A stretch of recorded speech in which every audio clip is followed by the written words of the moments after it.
Welcome to the Confessions of an IT Business Owner. My name is Ryan Goodman, and today we're going to do a little bit different format than maybe what you guys are used to when you tune into the podcast. Monologue, so to speak, but we're going to be talking about a specific subject that is important, and that is fraud, specifically friendly fraud. Now that's a weird way to state it, right? Friendly fraud. But we see this happen inside of the IT services community, and I want to make sure that you're not the next MSP or IT service provider that's losing money to this type of fraud. So let me set up a scenario to help you understand what friendly fraud is. Friendly fraud is it's like where you get a referral, okay? Let's say you get a referral, and maybe this referral or an inbound lead from your website, and it's not someone that you know. Maybe the referral is from a second degree connection. You don't necessarily understand who they are in the community, not a lot of visibility into them. You really don't know who they are, but there's someone that wants to do business with you. And let's lay out a project. Let's lay out a $10,000 project. They're coming to you for these services. Let's say 50% of it is hardware or hard cost, and let's say 50% of it's labor. You do this work.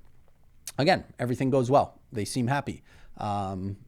Great, I got this referral. I made 10 grand on this project. That was the income. And 30 days later, the money is withdrawn from your account because that customer that you did business with, that you didn't know really well or didn't really have a great understanding of how you got the referral or didn't really know the business, like I had described before, they did a transaction dispute. Now, how the heck does this happen? You had the money deposited a couple days after you did the work, right? Via ACH or via credit card, or even they handed you a check at that point. But now the money is gone. The transaction is reversed. How the heck did that happen? That's because there is liability that exists when accepting payments electronically or even by check. An ACH has 90 to 120 days where that end customer couldn't dispute the transaction. Credit card has 60 days where that credit card transaction could be disputed by the customer. And checks, written checks, are very similar to ACH, where that transaction can be disputed. And so most people don't understand that liability exists. And so why is that important? Because this business that came in, you didn't necessarily know who they were, right? And you didn't have a process of vetting. And so first things first, you and your staff are the absolute most effective first line of defense for this type of friendly fraud.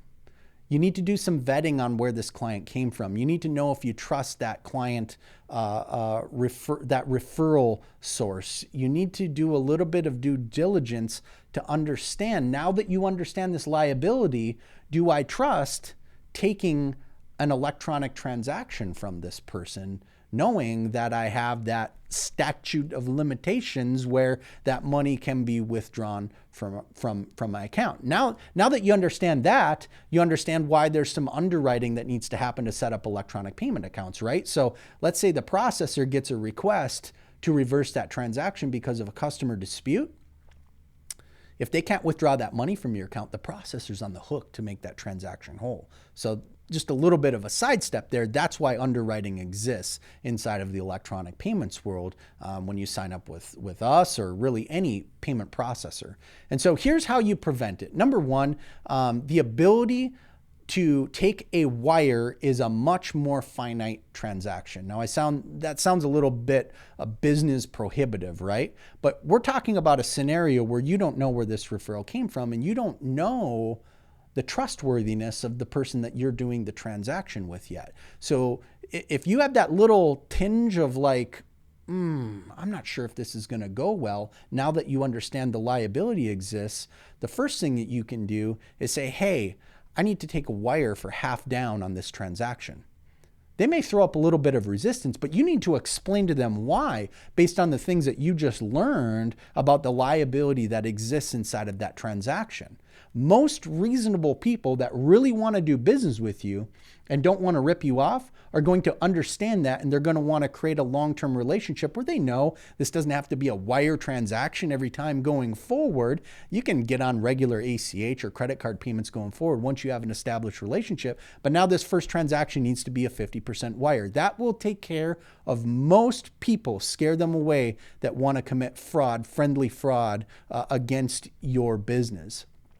If they move forward and do that, great. I would say, hey, you've probably got a long-term client. If they put up a dispute after you've explained that scenario, my suggestion is to run away, because you're probably going to lose money, or do an extra level of vetting who that client is before you move forward on a transaction. And I'll tell you what, when something like this ends up coming up to me and I have a conversation with a partner about them losing money and they want to understand why, when I start asking questions about where the client came from, how well did they know them, most of the time they end up admitting that, there was something that just didn't feel right inside of this transaction.